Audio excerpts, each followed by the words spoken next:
Okay. Hello. So Jesse is going to he's going to read his paper. I'm reading the minutia as well. Definitely. Oh, okay, cool. Give a pretense of what you have to do. So, Kevin a nerd. Conway is an admin on the Yu-Gi-Oh! He's an admin or a moderator on the Yu-Gi-Oh! Black Market Facebook page, which I believe is the second largest buy-sell trade Yu-Gi-Oh! Page. He made a trade post as a joke, saying that he was picking up cards at X prices. They were all just facetious and satirical. He made a disclaimer in the post saying that anyone who trolls the post would get banned. And I trolled his post.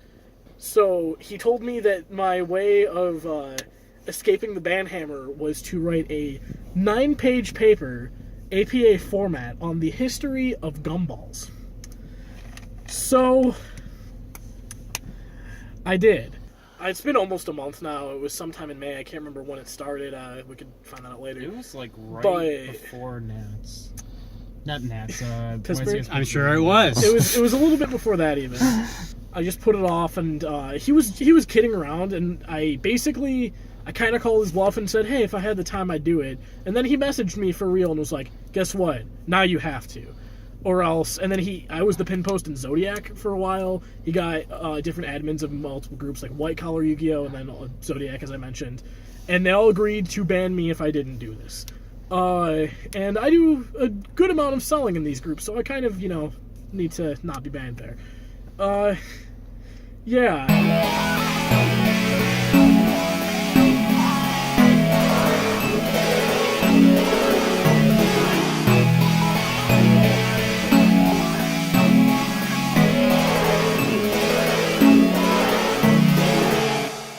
Okay, go ahead. Historical analysis of gumballs. A review of the religious and monetary impact of the most important invention in history. Jesse M. Fillier, University of Toledo. Author note: Jesse M. Fillier, Department of English, University of Toledo. This research was supported by Conway Industries Incorporated, the leading manufacturer of gumballs in the United States and the Japanese Eastern Seaboard. This is in no way an abuse of power and has no significance regarding Conway Industries Incorporated's political sway on the world gumball economic market. Abstract. This paper focuses on the research of Conway Industries Incorporated, henceforth to be referred to as CII. Specifically, the research done by CII Director of Propaganda, Henrold Lamphalacious Famson, titled Gumballs, the Little Sphere More Important Than the One on Which We Live, as well as research put forth by CII's Department of Historical Analysis team. This paper sets forth to define exactly what a gumball is on both a concrete definitive level and a philosophical level, as well as to convey the importance of gumballs on the massive world economy that has been built around it. Additionally, the paper focuses on the religious significance of the gumball, citing the dogmatic doctrine of the Church of Latter-day Gum Lords, abbreviated CLDGL, titled Gummius Sphera Omnipotentis, roughly translated as the all-powerful sphere of gum. Keywords: gumball, world economy, Conway Industries Incorporated, Church of Latter-day Gum Lords. Historical analysis of gumballs, a review of the religious and monetary impact of the most important invention in history. The impact of gumballs on human society can be traced to the civilization of the Indus River Valley civilization in the early 3000s BCE. The Indus River Valley people, known as the Harappans, utilized their advanced architectural knowledge, allowing them to build massive walls around their cities, as well as to construct the first advanced municipal sewage and drainage systems. Unbeknownst to most, these highly advanced walls and sewer systems held much more significance than just keeping the flooding from monsoons at bay. They held a deep religious significance to the Harappan people. The Harappan people believed that the world we live upon was a gigantic sphere, another extremely advanced notion for the time, that they called Garapa Or, and thus, in their citadels, housed thousands upon thousands of smaller spheres called Akanda, that they used as ornaments of worship. These spheres were fashioned out of tar and sugar, an archaic form of the modern-day gumball. Their walls were built as means to keep neighboring savage civilizations away from their holy Akanda, as well as to keep any dissident thieves from escaping the city with their holy relics. More intriguingly, however, is the significance of the Harappan people's sewer system to their worship of the planetary body of Garapa Or. The Harappans believed that the world was to be kept clean for Garapa Or, as he was the gracious, life-giving entity on which they lived upon, and thus were at his mercy. The Rapins held a very strict enforcement of purity and cleanliness that they called peruku, and thus fashioned their sewage systems as a means to keep the streets clean of any unholy human waste. This dedication is just an early example of how important gumballs, or rather, an ancient predecessor to gumballs, were on civilizations much before our own. Arguably, it can be said that the Harappan civilization was so much more advanced than its neighboring civilizations, the ancient Egyptians and Mesopotamians, due to their worship of the gumball. The next adaptation of the gumball... Oh, Jesus fucking Christ. The next adaptation of the gumball, in a historical context, is not long after the fall of the Indus River Valley civilization to what is now described as the Indo-Aryan migration. The Aryan people, in relation to the World War II era Germany, they are referred to as such historically as they are lighter of skin than the native Harappan people. Were a short-lived but extremely impactful group on the spread of the gumball to modern-day Europe, as well as Eastern Asia. The Aryan ethnic group was a loosely organized but powerful warrior tribe of sorts that effectively wiped out the Harappan civilization, leaving very little trace of their rich cultural and religious history. The Aryan people, after raiding the citadels, did not understand the Harappan significance of the gumball and mistakenly took it for money. While the Aryan civilization was short due to their loose tribal affiliations, the Aryan people did serve a very important role in spreading the gumball to other civilizations during their diaspora to Eastern Europe and Southern China. By spreading out across Eastern Europe and Indochina, with gumballs as their new form of monetary trade, the Aryan people effectively started a mass chain that would lead to what is now the most powerful form of economic capital across the globe. Chinese were the next culture to utilize the gumball as a major player in their economy. After the Aryan people began to trade in gumballs to the southern Chinese states of Qin and Shu through the Shang dynasty, gumball trade was somewhat slow as the different states of China warred against each other. But nevertheless, it was a very important staple as a means of commonality between said states, allowing for alliances to be formed over the common thirst for money in the form of gumballs. It wasn't until the Zhou dynasty, in the middle to late 3rd century BCE, that China began to utilize gumballs in a way separate from a monetary system. The Zhou dynasty was the first instance of a universalized worship across the different states of China, with the mandate of heaven being the religious legitimizer of formal political rule. The Chinese, insert Chinese characters here, meaning mandate of heaven, are very literally balls from the gods, stated that those whom the gumballs chose was in the favor of the gods, and through that blessing had the authority to rule China. In addition to the promotion of gumballs to a religious economic status, the increase of literature and philosophy during the Zhou dynasty elevated the gumball to being a status symbol. Great philosophers such as Kongji, Confucius, and Lao Tzu, famous founder of Taoism, may have had different philosophies regarding lifestyle, but both agreed upon the importance of the gumball in quest towards harmony and enlightenment. Even Han Fei and Sheng Yang, founders of the politically charged and arguably militaristic philosophy of legalism, believed that gumballs were the major source of political power. Peasants whose feudal fiefdoms did not gain power were no longer allowed access to the gumball trade and had to use coins or paper currency, which was highly looked down upon by the ruling class of China. It was not until the Qin dynasty, however, that China was molded by the power of the gumball to its most important degree. Despite being the shortest of all dynasties, the time leading up to the Qin and the Qin dynasty itself is easily the most important dynasty regarding the establishment of gumballs. The Qin dynasty was established in 221 BC after subsequent emperor Qin Shi Huang used his military power to unify China's individual states into one whole country. Until this point, gumballs had a multiplicity of roles, ranging from divine relics to being a standard of wealth by which currency was based. It was in this unification, however, that Qin decreed through his absolute power that gumballs would serve the sole purpose of being money, as he was afraid that religious connotations tied to gumballs would lead to staunch gumball zealots questioning his divine right as emperor and could lead to a coup d'etat, overthrowing his rule. After the quick fall of the Qin dynasty, China's age of enlightenment, the Han dynasty, emerged.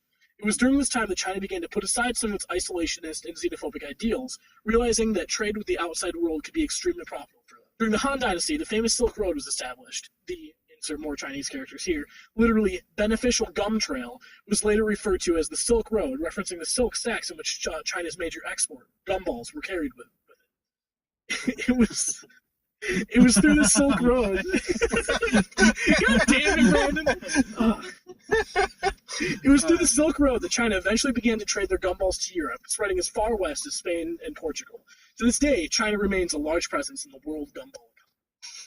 Emperor Qin's disestablishment of the religious connotation behind gumballs until the early 1600s, gumballs remained a strictly economic commodity, existing simply as a means of trade between nations and a basis of economy, even spreading into the Americas by means of British colonialization.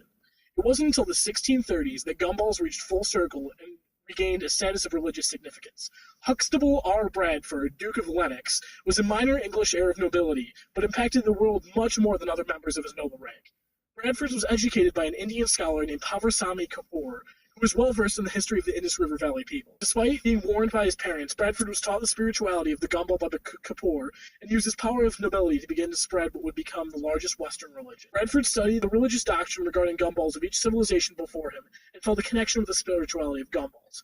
One night in a vision, he saw a gilded gumball with 7 eyes cloaked in a veil of fire. The gumball told him that the Harappan people were correct and that the earth itself was a giant gumball.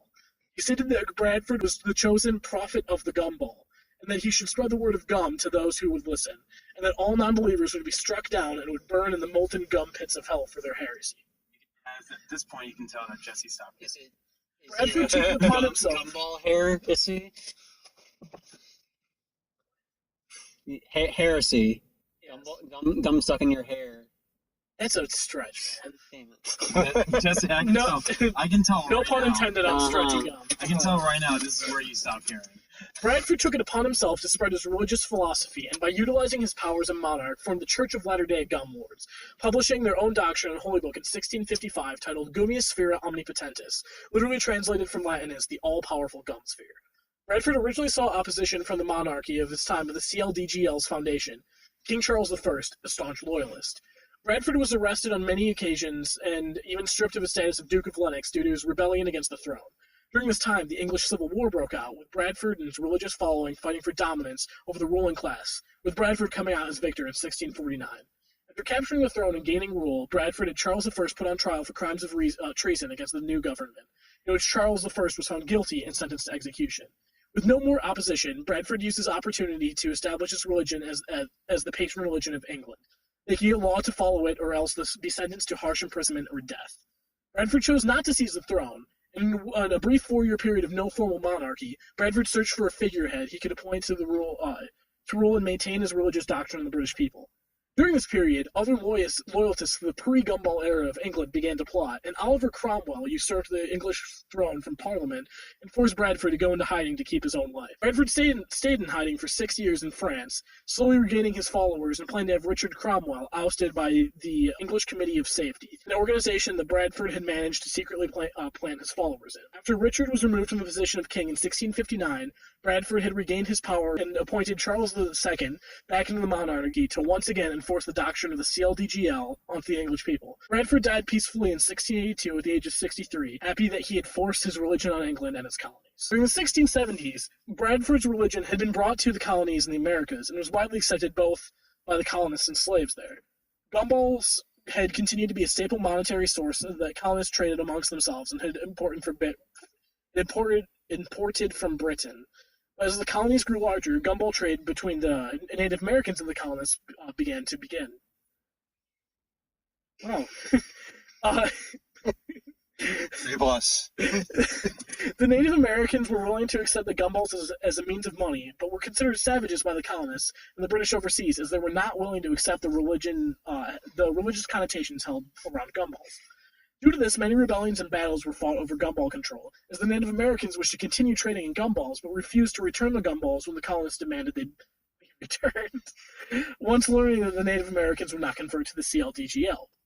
Some Native Americans peacefully converted to CLDGL, with famous converters like Squanto and Pocahontas. Tensions began to rise among the colonists in America as they started to feel unequal to the British in their homeland, seeing as there was no representation for the colonists in Parliament, yet Parliament's decree still affected the colonists. The colonists had some small uprisings as the English began to tax gumballs exported from Britain to the colonies, which eventually caused an actual revolution to arise over whether taxation of gumballs was morally and ethically sound. After a large-scale revolution, despite all the odds, the American gumball militias eventually overcame the English rule and won their independence as a nation, forming the United States of America. As the United States began to slowly grow in its infancy, they too adopted a gumball-based economy, printing bonds and dollars that were backed by gumballs. As the Americans began to adjust to their newfound freedom, favor of the CLDGL religion began to diminish, as it stood as a testament to their oppression. Hang on. Who's this laughing idiot in the background? What? Oh man, this entire time. Am I restarting this paragraph? No. You're good. Just keep going. Let's keep going. I'm really liking this. As the Americans began As to a adjust history major, to I'm their really liking newfound this. freedom, Favor of the CLDGL religion began to diminish as it stood as a testament to their oppression, and the doctrines itself were tyrannical. America decided to build a government that was built on the Church of Gumballs, whose politics would separate gumballs and state, so that no religious sway would affect the policies of the country. The very opposite of the CLDGL founder Bradford's philosophies. Many offshoots of the Gumball faith began to spring up, but these offshoots were more open and inclusive, focusing less on forced conversion like the CLDGL, but rather on forgiveness, which is arguably what gumballs really stand for. America quickly grew with their new gumball-based economy in a short period of time, eventually becoming one of the larger gumball economies in the world. In 1974, the World Gumball Economy was formed as a means to measure the success of each country's economic status, as well as to unionize these countries to allow for one powerful superorganization, all built around the power of the gumball. Corporations have been able to pop up within the globally accepted economic system and establish themselves as producers, supplying the public with gumballs and stimulating the market, while holding the value of the gumball stable, not overproducing and causing inflation, or bubble blowing as it's colloquially called within the market.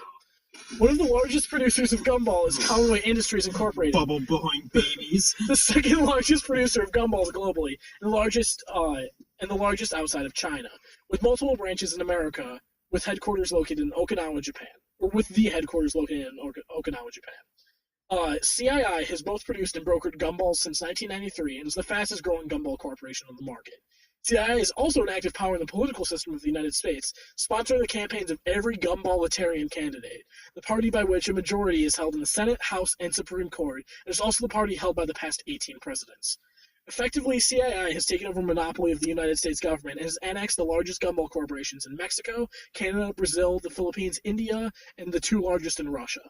By controlling those gumball companies, which fuel the campaigns of each country's politicians, CII has effectively been able to take over and run from the shadows 7 countries entirely, and while not fully control, has major sway in 18 more. CII seeks to eventually have control over every country other than Honduras, Sri Lanka, and Azerbaijan, all of which are extremely gumball-free due to being ruled by anti-gumball radical activist Lord Kevlar Hempel VII, one of many in a line of extreme authoritarian dictators dating back to the times of Duke Bradford himself. The actual worth of a gumball is hard to measure, as there are differences in standardization from country to country, but an Imperial American white gumball of 1.13 inches in diameter, weighing 0.38 ounces, is equivalent to $2,839.08 USD. Gumballs are, by law, only allowed to be produced and brokered by those with a global gumball license, which keeps each company in check, allowing them to only produce 1.3 times the number of gumballs bought by the market. Gumballs, as well, do vary in color, flavor, and quality of gum used, meaning that a range of values exists. It is, however, easy to discern the value of gumball based on color, illustrated by the chart below. White, 1.13 inches in diameter, quality material high, average price in USD is $2,839.08. A red gumball, which is 1.09 inches in diameter, quality material is high, is average of $2,007.81 USD. A green gumball, which is 1.01 inches in diameter, is between high and medium quality of material, is $1,406.46 USD. A blue gumball is 0.94 inches in diameter, is of medium quality, is $509.22 USD. And a orange gumball is 0.76 inches in diameter, is low quality of material, is an average $108.92 USD. As illustrated, there's a direct correlation between diameter and value on the market. There are also black and gold gumballs that exist, but very few are in circulation, and no standard price exists on the market. Both colors are extremely expensive, and only the most avid and wealthy gumball economists would even be able to have a glimpse at them. Gumballs are not easily counterfeited, as all of their official dye used to make them is standardized and only distributed to those with a GG license, and the stamp put on every gumball is laser-etched meticulously and is only able to be authenticated under a microscope. Gumballs throughout history have been the most important resource for modern economies since ancient times, and have held a great religious significance, anywhere from relics to being worshipped as a representation of God themselves. In the article, Gumballs, the little sphere more important than the one in which we live, Famson conveys just how important gumballs are to the community of intellectual thought, and the ability for the human race to support itself further, stating that, "Those great little balls are the reason I get up in the morning. If it weren't for them, I think I'd probably jump off a bridge." Gumballs are the most important invention in history, and are the reason that society has been able to advance to where it is today. Without gumballs, frankly, would we even fit the distinction of humans? Gumballs have been so seminal to the evolution and intellectuality of the human race that life without them would probably set humanity back thousands of years. A good philosophical rhetorical question that would be gathered from the historical analysis would be, did we invent the gumball, or did the gumball invent us?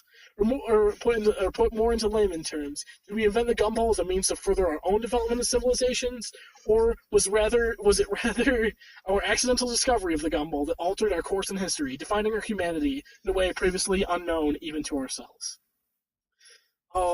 Here's the annotated bibliography. Famson HL 2008, Gumballs, the Little Sphere More Important Than the One in Which We Live, 3rd edition, Volume 8, Series 3, Los Angeles, California, Conway Publishing, Ltd. Famson's article seeks to convey the importance of gumballs in everyday life, explaining the complex relationship between gumballs and the average person, and how gumballs indirectly impact the flow of day-to-day activities.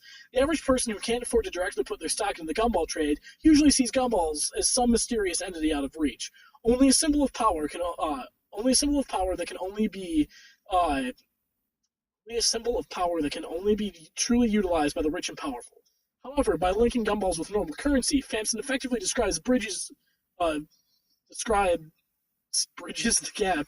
Doesn't make any fucking sense between the wealthy and poor. I wrote this at Talking about the whole, What? the You whole don't paper say. there? Or, 2:30 last night, stating the importance of gumballs in both social classes lives. What the fuck?